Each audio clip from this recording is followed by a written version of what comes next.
స్థానికులకే 75% ఉద్యోగాలు ఇవ్వాలంటూ జగన్ తీసుకొచ్చిన చట్టం పనికిమాలిన చట్టం అని మొట్టమొదట వ్యాఖ్యానించినోడు నేనే. ఆ ఆ చట్టం ప్రకటించిన రోజునే వ్యాఖ్యానించాను. ఎందుకంటే ఆ లెక్కనైతే అమెరికాలో ఉన్న మనవాళ్ళందరినీ తరిమేయాలా, లేకపోతే బెంగళూరు, హైదరాబాదు, చెన్నైలో ఉద్యోగాలు చేస్తున్న మనవాళ్ళని తరిమేయాలి, భారతదేశ వ్యాప్తంగా ప్రపంచంలోని ఇతర దేశాల్లో ఉద్యోగాలు చేస్తున్న మనవాళ్ళని తరిమేస్తారు. ఇది గనక ఓ జబ్బులాగా అంటుతుంది రేపు పొద్దున అన్నటువంటిది. దానికి సాక్ష్యమే ఈ మధ్యకాలంలో వివిధ రాష్ట్రాలు అదే తరహా దిక్కుమాలిన చట్టాలు చేసుకురావడం. మన వాళ్ళకి ఇక్కడ ఉద్యోగాలు ఇవ్వలేక వేరే చోట్లకి వెళ్ళేటటువంటి వాళ్ళని, వేరే చోట నుంచి వచ్చే వాళ్ళు మనం వద్దంటే వాళ్ళు మన వాళ్ళని అక్కడెందుకు రాణిస్తారు? ఇప్పుడు జగన్ చేసిన ఆ చట్టం రద్దయ్యే పరిస్థితి ఉంది.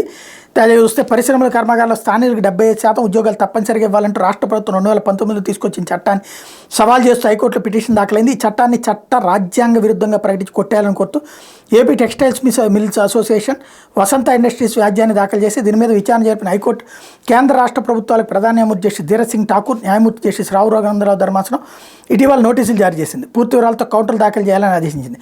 పరిశ్రమలు కర్మాగారాల్లో స్థానికులు 75% మేర ఉద్యోగాలు ఇవ్వాలంటే రాష్ట్ర ప్రభుత్వం 2019లో Andhra Pradesh employees of local candidates in industries factories పేరుతో చట్టాన్ని తీసుకొచ్చింది.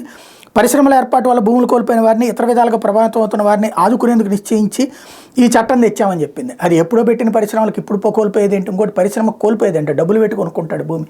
ఇలాంటి దిక్కుమాలిన కారణాలతో తీసుకొచ్చినట్టు చట్టం అయితే రద్దు కాబోతోంది. ఎందుకంటే కోర్టులో ఏ రాజ్యాంగం కూడా ఒప్పుకోదు అట్లాగా ఒకళ్ళకే లోకల్ వాళ్ళకి ఇవ్వాలన్నటువంటిది.